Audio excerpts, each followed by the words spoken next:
Okay, good afternoon, good morning, good evening, whoever you are, wherever you are.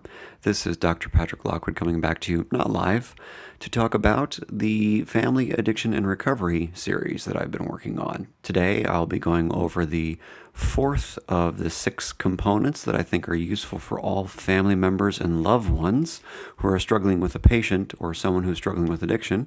And it's definitely a challenge to kind of try and distill my years of clinical practice and all the literature on family systems theory and addiction into a simple series. But again, given the time constraints and given, kind of our attention span, I tried to kind of pick the concepts and the ideas that are the most important for people to successfully kind of navigate their relationship with their loved one who's struggling with addiction. So, as a quick recap, in the first video, I talked all about the concept of addiction, what it is, how it differs from substance use versus substance misuse. And then in the second video, I kind of came up with a biopsychosocial model of addiction, integrating kind of the best concepts that I can think of and that I've been using to teach people and work with clinically. And then in the prior video, the third video, I talked about basic concepts like boundaries and triangles and how those are important as a family member or loved one of someone struggling with addiction, and how you can kind of shift around your boundaries in order to kind of help them in their treatment process and help the whole system get healthier throughout the experience of your loved one struggling with addiction. So in this episode, I'd like to get into something that might show up in your family or your social system regarding your loved one struggling with addiction. Today, I'm going to explain, what are commonly called the family roles in addiction. And as the McPherson article I'm going to rely on for much of this chat says, family involvement is crucial for both patient retention and treatment, as well as for success overall in the process of treatment. So, without a doubt, the most important thing you can do is be involved. Now, the way you're involved matters. The intensity of your involvement matters a lot, because most family members kind of have this Goldilocks and Three Bears problem where, maybe they're too involved, maybe they're too little involved, and then maybe they can figure out kind of what's the just right amount of involvement. And unfortunately, because humans are not static, we're kind of dynamic and changing all the time. Our struggles with mental illness and addiction are not static. They're not linear. They don't change up and down in predictable ways, typically speaking. So, what we have to do is we kind of have to roll with the punches and change and adjust our amount of involvement based upon the circumstances we find. Now, what I want to do today is give you a metric, a framework for thinking about the way you might be involved, and if you're engaging in any prototypical behavior that might, let's say, hinder the family's recovery process and the journey of the person who's struggling with addiction. So what I want to go through today is called kind of the family roles concept, or the family roles theory. And this was first kind of talked about formally by Sharon Wegscheider-Cruz back in 1989. And the family roles, the prototypical roles, are the addict, the hero, the enabler, the scapegoat, the lost child, and the mascot. So overall, there are 6 roles, including the addict. Now, again, it's not my preference to talk in terms like, say, things like addict, but for the purposes of this talk and using the framework that was originally created, I'm going to refer to your loved one struggling with substance use issues as an addict, even though that has kind of a pejorative sense to it. So, according to much of the literature that I was able to find, we have to kind of get our terms right, and we also have to get our assumptions about what a family is and how it works right. And obviously, different cultures all over the planet deal with family boundaries, family systems, ideals, values very, very differently. So a lot of the concepts I'm going to discuss here probably work better for your prototypically Western family. But there's no reason we can't at least experiment and see if these concepts apply to other cultures and other ways of life. So although this is mostly a Western model of thinking about family systems and boundaries and roles, I want you to, if you're from a different culture or you're recommending this to someone from a different culture, just keep in mind that it's possible that these roles might apply but we don't have good literature that shows that they apply. So this is all kind of an experimental thing if you're kind of outside of the Western system of thought. So according to different family therapists and family theorists and systems theorists, most people would conceive of a family as an open system, a system that's constantly changing or regularly changing due to its openness, due to its input from outside information. It's not a closed system, it's an open system. So things change, dynamics change because information from outside sources change the system. And even though families are open systems that are dynamic and changing, things often change in very circumscribed ways or very patterned ways. So one of the things that we do to manage the openness of our family systems is create roles. We create dynamics that are more, let's say, circumscribed or regular, so that we have some kind of sense of normalcy in our non-static process as a family member. And one of the ways that we might shift the family dynamic is by creating new roles to manage a problem that shows up, right? So this is pretty normal if there's an obvious problem, like let's say one of our family members struggling with drugs. Now this Wegscheider-Cruz concept of the family roles, the 6 roles, was very popular back in the 80s and 90s. It was a very popular kind of family systems view of how families go from one way of functioning, a prior homeostasis, if you want to call it that, which is what I described in my previous videos. And so that homeostasis changes to a new homeostasis whenever the person, their loved one, starts to struggle with addiction.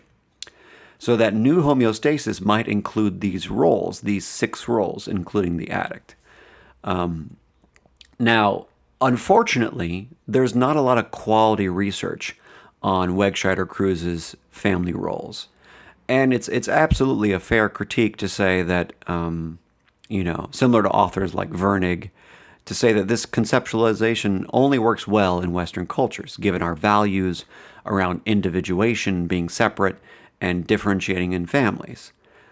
Now, the main reason that both, Vernig and Teichmann and Basha point out we have used these roles is because they seem to be clinically helpful in categorizing problematic family systems behaviors. And again, all these authors that I'm talking about and calling out by name, I'm going to put all their references in a link so that you can kind of see and read what I read, and you can check me on all these things. But the kind of the mainstream family systems theorist authors and addiction theorist authors say that even though there's not a lot of good literature, we use these roles because they're kind of an easy heuristic for seeing how people react to the family systems problem of addiction. And I urge you to proceed with a basic common sense level of caution in adopting or thinking of yourself in these roles, given that, again, there are very few quality studies. So there's some questions in the scientific literature about kind of the construct validity related to these roles. And for instance, I'll give you a quick for instance here. So one of the most quality studies I could find was by Fischer and Wampler back in the 90s. And it used very kind of standardized instruments like the Children's Role Inventory, which is pretty psychometrically sound from what I can tell.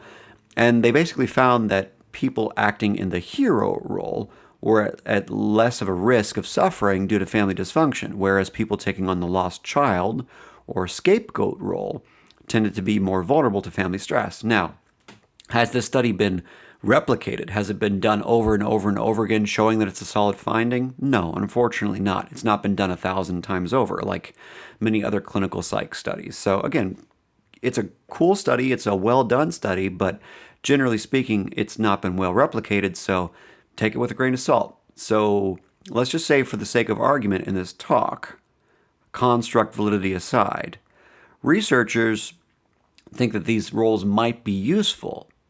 But again, they question whether these roles are, let's say, due to the specific phenomenon of addiction, or that these are just simple, kind of typical family adaptations, changes to any dysfunction in the family. So let's just say that these 6 roles are perfectly replicable in families that have someone who has a real bad PTSD, or someone who has a personality disorder, or someone who is sick with cancer, let's say. Let's say that there's any number of different family system sicknesses where one person gets predominantly sick and everyone adapts and changes to kind of modify their behavior to kind of adapt to that person's sickness. Maybe these roles are good for any kind of sickness.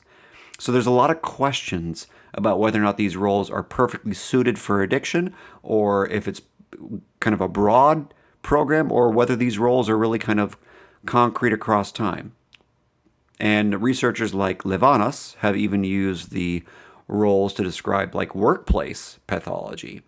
Like if your boss is out of line, how does everyone adapt? And they found that these 6 roles can kind of show up in a workplace. So maybe there's the case to say that these are just kind of prototypical reactions and changes we make as people to sick systems, right? Because sick systems are everywhere, and our job is to adapt as we can, right? So again, although there's minimal quality research that supports treating each of these specific roles as true or real phenomenon, overall it seems like the systems literature supports some kind of heuristic for understanding how our patterns of behavior change in response to sickness, as well as how we, might deal specifically with the specific issue of addiction.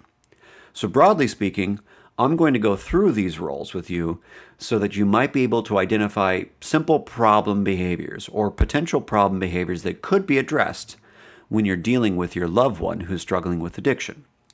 This is, again, not me saying that these roles are real or that they're going to be perfectly true for you or that they're going to fit you perfectly.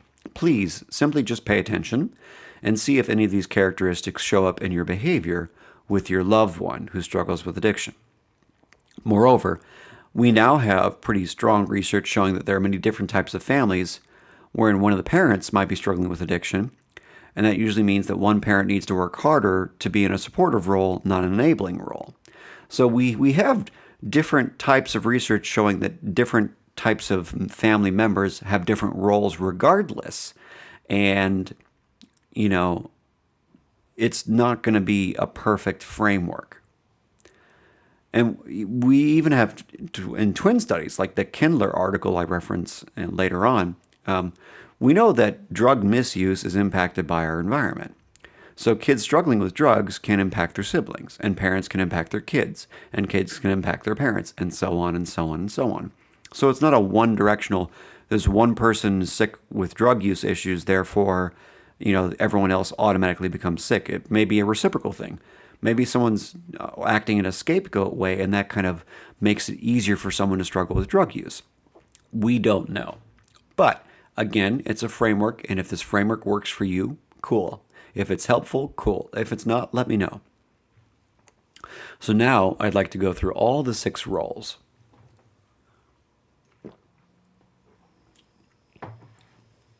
So again, the first role, we've kind of already spent 2 of these episodes going over. So the first role is what we would call the addict. And this is generally described in most of the kind of research that uses Wegscheider-Kruz's roles as the primary figure abusing, or is dependent upon drugs, whose struggles are most obviously problematic at the time, right? And that definition in of itself shows that maybe, just maybe, other people in the system might be using drugs or even struggling with drugs, but that doesn't necessarily mean that they'll be the most problematic member related to drug use. Now, with all of these roles, each of the roles serves a particular dynamic purpose. It kind of perpetuates some part of the dynamic somehow. So every role has a purpose. And so in Wegscheider-Kruz's words, kind of the role or the purpose of the addict, that's kind of the most problematically struggling, is simply just to cause problems and distract the system. So the system's role of the addict, this is not something conscious. This is not something that someone is thinking or wanting to do consciously when they're struggling with addiction. This is kind of a bird's eye view looking down. If you were to get your lab coat on and get your clipboard out and kind of observe their behavior consistently, one of the ways you might consistently describe their behavior is problematic. So their job in the system, their role as a character in the system is to cause problems. Just like, in your classic movie, the role of different characters is to do certain things. So there's always a hero in movies, and their job is usually to fix problems or save the day, right? That's the job of a hero in a kind of the archetypal sense. So the role of the addict it's the addict's job in this archetypal sense is to cause problems and distract the system, right? So that's the first role, the addict. The second role is the hero, which I just referenced. So the hero is a person who is or acts in such a way that positive events occur, and they may overachieve or have great skills. Typically speaking, in families, the oldest person, the oldest sibling, especially if it's a child who's struggling, typically the oldest sibling tries to kind of do everything right. This is your kid who's overly perfectionistic, etc. So the hero can be a parent, the hero can be a sibling, it can be a romantic partner, whomever it is. But typically this is the person who looks like they always have their shit together. And it's even kind of confusing how amidst all this chaos, they somehow still have it all together, right? And they look like overachievers. So what's the purpose of the hero? According to Wegscheider-Cruz, the purpose of the hero is to give the family a sense of normalcy and to distract away from the addict. So we already see that the addict has one role, which is to cause problems and generally distract the system. Whereas the hero, look at me, I'm doing great, everything is awesome, I'm the captain of the football team, whatever it is to give the family a sense of normalcy overall. Hey, I'm still doing great despite this sickness over here, right, and my sibling or whomever. And then to distract the family from the addict. So we start to see how the dynamics unfold between the hero and the addict. And these two are typically in some version of tension because of this diametrically opposed relationship. But again, they both serve the purpose, both the addict and the hero serve the purpose of distracting the system from the problems that exist. So the hero looks good, but actually what they're doing is they're holding the system back because they're distracting from the identified patient, the addict's problems. So it's important to keep in mind that if you are the hero, or if someone you know is a hero in the dynamic, they're using an adaptive defense, which is they're taking care of themselves and they're taking care of business and all this stuff. But overall, it's a net negative on the system because the system is still being distracted from the problem. And the less distracted we are, the more we have to actually deal with it. Okay, so that's the addict and the hero. So now let's move on to the enabler. And this is a word you hear all the time when you think of like movies about addiction and stuff. So-and-so is enabling you, etc. And, generally speaking, in Wegscheider-Cruz's sense, the enabler is a family member, typically a parent or a romantic partner, who is engaging with the addict in such a way that, they think they're trying to help. But unfortunately, their stated desire to help the person not struggle is actually promoting that magician-like behavior in the end, at the end of the day, right? So the enabler is someone who wants to really help, and they consciously believe that they're trying to help. But because of a lack of insight or a lack of understanding how the magician works, how the addict works, in terms of the prototypical behaviors I've talked about in the previous 3 videos, their helping actually ends up hurting the overall system, and it kind of drags the system back because their enabling is focused on, let's say, superficial issues like money or whatever it is, that doesn't actually allow the person the addict specifically, to change their behavior or understand how their particular magic tricks are not helping them stop their substance use behavior, right? So the role, according to Wegscheider-Cruz, the role or the purpose of the enabler is just to decrease and de-escalate any family tension that exists related to the addict. So it's less so distracting like the addict and the hero, but it's actually specifically designed to be like a release valve, like a faucet, The more the enabler engages, the more the situational tension decreases. However, even though the situational tension has decreased, that doesn't mean that the overall system has actually changed behavior in a healthy way, in an adaptive way, right? So the enabler, again, probably feels a sense of, let's say, anxiety relief because the situational tension is gone in this current crisis where someone's relapsed or the addict has, been homeless or kicked out of their apartment or whatever it is. So there's a crisis, and this crisis now leads to an excessive tension. So the prototypical enabler will do something to automatically, what we would describe as rescue the addict from their crisis, maybe pay for their rent or something of that nature that allows them to mitigate and deal with the here and now tension, but it only prolongs the behavior, the kind of the magician's behavior in the long run.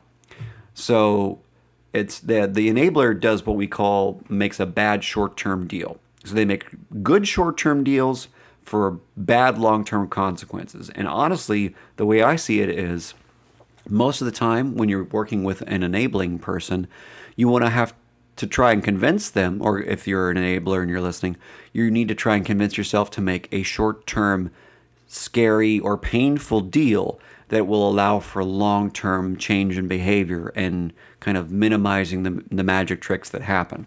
Now, to get into the actual specifics of that, I would have to have like a very deep and intensive conversation over a number of sessions with you about like the specific dynamics and behaviors and stage of change and all these different metrics that I can't get into in just one YouTube video.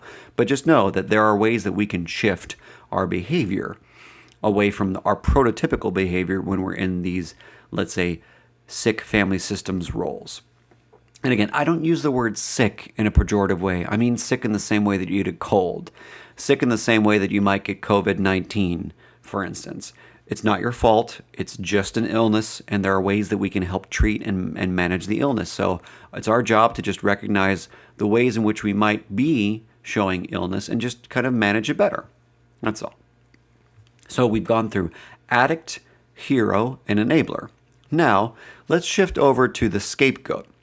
So the scapegoat's interesting. This person is typically kind of the opposite of the hero, or maybe even the alter ego of the hero in the kind of the family system. The scapegoat is typically a sibling or a fairly sick parent who gets blamed for the family chaos or the family problems. If you think back to the conversation I had with you in the prior video about Bowen and the triangles, and there's one person who is bad and sick, and they're kind of getting all the family's sick energy kind of dumped on them, so they look the sickest. So the role of the scapegoat might be to be the fall guy, to be the person who distracts the others from overall system sickness or faulty dynamics. Now, why is scapegoat different than addict? Well, the issue here is that many of the people who we would describe as scapegoats often don't struggle with drugs. They often might not even struggle with, let's say, a prototypically kind of common mental health disorder. But they might be kind of your typical rebel, right? Or your typical emo kid or something of that nature. I'm thinking of, in my mind right now, I'm thinking of South Park, and I'm thinking of the goth kids. Those kids are typically the scapegoats in some way, where they're triangulated to be bad, even though they're not the source, the emanating source of the family system's dysfunction. Because the truth of the matter is, it's impossible for there to be one source of family system sickness. Typically speaking, all of us play a role in maintaining sickness. Now, we can sit here and point fingers all day, but it gets you nowhere. But generally speaking, the scapegoat, as someone who distracts the family, serves a slightly different purpose than the addict. So the addict's main goal is to cause problems to highlight the illness so that the illness has to be addressed. The scapegoat is kind of the fall guy. They distract with their shenanigans so that the main addict's sickness is not paid attention to, if that made sense. So they kind of highlight faulty dynamics, but they don't actually address the addict's problems, if that makes sense. So that's the scapegoat. Excuse me. Okay. And then we have what's called the mascot. This is typically the family member, maybe a middle sibling or a parent, who is kind of the life of the party or the class clown. This person is typically fairly jovial and very relatable, whereas the hero is kind of more stoic and more like, I'm just doing it and I'm just doing my job and I'm taking care of things and life is okay.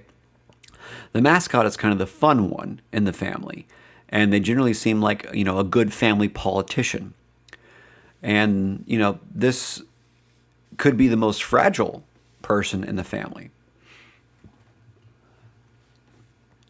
So the mascot's the one who is the kind of the look at me person, in the sense that they're outwardly trying to get everyone's attention to kind of keep the family, let's say, cohesive.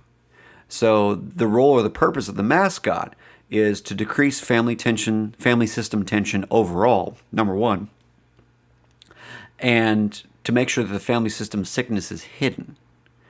So the hero is the one who's trying to maintain a sense of normalcy, whereas the mascot is the one that's trying to make sure everything looks hidden, like everything's great. And one of the things that I hear from mascots all the time when I work with families is that, no, everything's good. Everything's good. My brother's only been struggling for a little time. My mom's only been struggling for a little time. My dad just drinks a little too much. Everything's fine. It's all good. Because the person's just kind of generally happy and jovial and, very personable, and it's like everything's good. This is the person who kind of comes at you with the everything's good approach and attitude about things. But the truth of the matter is everything's obviously not good. So this person, the mascot, tends to be in a fair amount of denial, whereas the scapegoat's probably not. They might even be resentful. The enabler is in some degree of denial, but it shifts from circumstance to circumstance and crisis to crisis. And the hero is typically not in denial, but they're just not paying attention, or they're trying to ignore it so they can kind of carry on. Whereas the mascot is usually fairly in denial and is fairly fragile in their psyche, so they need some more support. And they need a lot of, let's say, gentle nudging to kind of help them decrease the frequency of their distracting, denial-based mechanisms to help the family look like everything is okay. So that's the mascot and how they're different from the others. And then finally, we have my favorite, which is the lost child. So the lost child is someone who seeks to avoid all conflict. This is the person who hides in the shadows. They quietly suffer, and they remain unnoticed as a means of keeping peace and not causing more suffering in an already struggling family. The reason I said the lost child is my favorite is because the lost child is typically the one who has their thumb on the pulse in the family. They really know what's going on. They're typically not very much in denial, if at all. And this is typically the youngest person in the family. Maybe it's the youngest child, or etc., or maybe the most agreeable person in the system. And the overall role of the lost child is just to decrease total system conflict by not adding to it. So if your system is already very, let's say, messy and dramatic and chaotic because, the addict is constantly relapsing and the hero is always drawing attention to them for doing well in things, and then the enabler is constantly anxious and worried and kind of worrying on people and making everyone else worried, and the scapegoat's just kind of acting out and getting angry, and kind of all these prototypical things, just there's drama everywhere. Well, what the lost child's going to do is they're going to recoil, they're going to hang out by themselves, they're going to isolate, so that they're not adding any more attention to the family system, because again, all of these systems members see conflict and chaos as bad and untenable. Like the family would break and snap if more tension were added. But what most people don't get about family systems tension is that yes, snapping does happen. The worst case scenario in kind of a couple or a family is some kind of violence, right? It happens. Thankfully, it's not all that common, but it does happen. So people are kind of reasonably afraid of like worst case scenario, so they do everything they can to de-escalate, right? The issue is that in all these 6 roles, If we de-escalate, then we're not allowing the tension to build to drive us to do what we need to do to change the behavior. Because, again, we're pretty good at acting when there's a problem right in front of our face. We're pretty terrible at acting when the problem is not so obvious to us. So all of these kind of 6 roles are, with the exception of the addict, all of these 5 roles, in addition to the addict, are trying to decrease system tension so that the system doesn't snap. And I think we're more resilient than that, number one. And number two, I think we're misperceiving the kind of possibility of the worst case scenario. We're kind of not using our Bayesian priors the right way. So in this case, your job overall, if you're any of the 5 roles other than addict, then your job is to recognize what your role is, how it's kind of, let's say, changing, decreasing, or mitigating tension, and how you can shift your behavior to let the tension be what it is and not have to distract from or avoid the tension. So to recap, each of these roles serves some distinct, direct and or indirect purpose to either continue or maintain the family system's sickness or prevent it from getting out of hand. So basically, each of the 5 roles maintain a sick family homeostasis.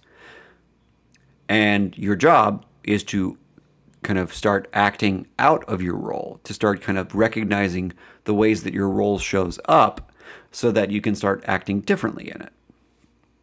So practically speaking, what does this all mean? So practically speaking, here's what I would recommend. Practically, I would first identify what role, if any, you play in the system that you're participating in. So if you're the parent of someone struggling with addiction, if you're the romantic partner, the sibling, cousin, whomever, best friend, doesn't matter. Try to figure out if there's a role that you're playing. And if you're not playing one of these roles, cool. You can contact me, we'll figure it out, and I'll do what I can to point you in the right direction, or at least to a qualified professional. And then the second thing I think you should do is you should start to identify the other players in the system. Most systems are pretty complex, but when you start to dwindle it down to just the core 5 or 6 people, the roles start to show up pretty straightforwardly. And I would include maybe the addict's closest friends or romantic partner, because typically, they're all involved, right? Often what I see is that, especially with my young adult patients that I've worked with, when it comes to young adults struggling with addiction, usually they're in a relationship or they're interested in some kind of relationship, and they also tend to date other people who struggle with addiction. So you have 2 peas in a pod struggling with drug use. What ends up happening is the one partner who's your child or your brother or whatever is the addict, and then the person they're dating becomes the scapegoat. So they're also sick and they're also having disruptive drug use behavior, but they're now the scapegoat because they get blamed for all of the problems related to the addict. Oh, well, my brother wouldn't have relapsed if he weren't dating so-and-so. My daughter wouldn't have relapsed if she weren't dating so-and-so. So that's the scapegoat at play as a real quick practical example. But the truth of the matter is, yeah, their behavior is not helping, but they're not responsible for the addict's behavior. We are individually alone responsible for our behavior when it comes to these family systems issues. So our job is just to understand the relative impact of each of these different roles on the person struggling with addiction and the system as a whole.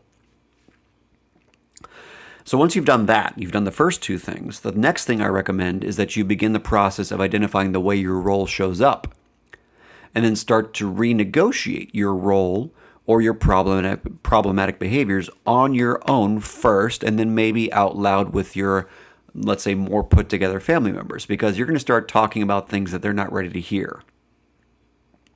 So let's just say, typically speaking, you're a parent of a person struggling with substance use, and you're the prototypical enabler. You're constantly worried. Your anxiety is at a 10 out of 10 most days while they're not sober, and you're hypervigilant. You're constantly looking out for the next relapse or the next bad relationship that's going to make them relapse or whatever it is. So the first thing you need to recognize there is that you're hypervigilant.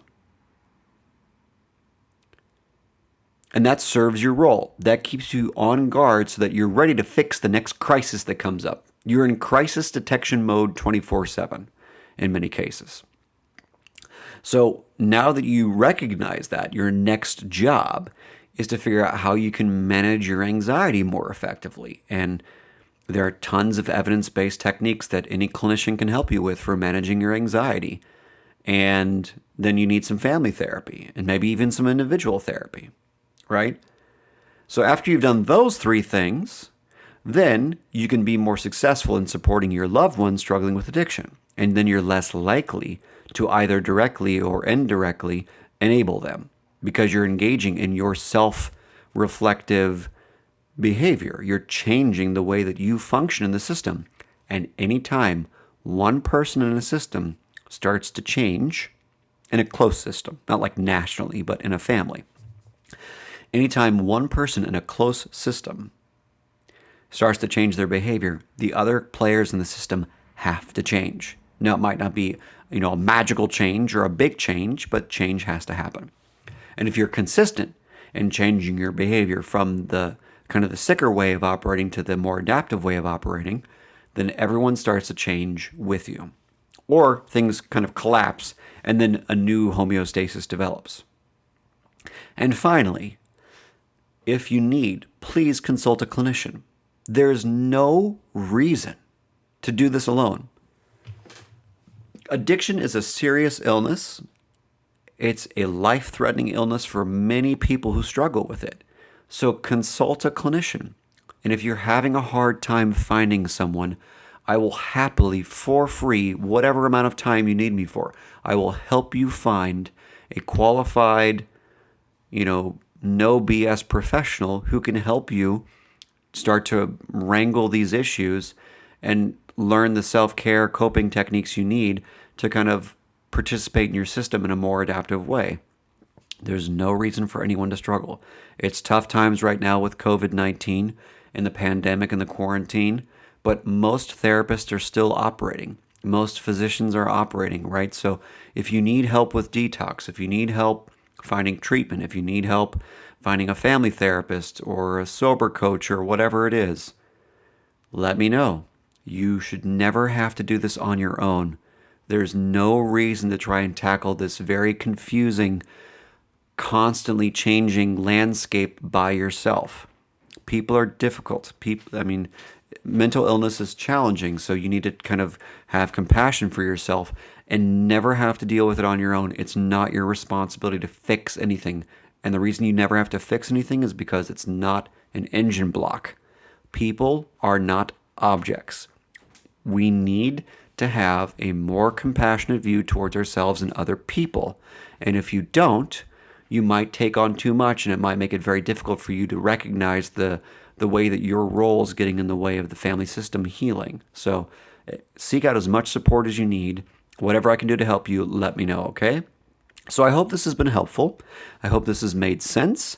And I really look forward to answering any questions you may have or giving you any support that I can. You can find me on Twitter at PsychPLockwood. You can check out my website, patricklockwoodhealing.com.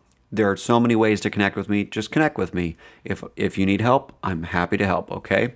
I hope you have a good time in this quarantine and do your best to cope. And I look forward to chatting with you all in the near future. Take it easy, and I'll see you soon. Bye.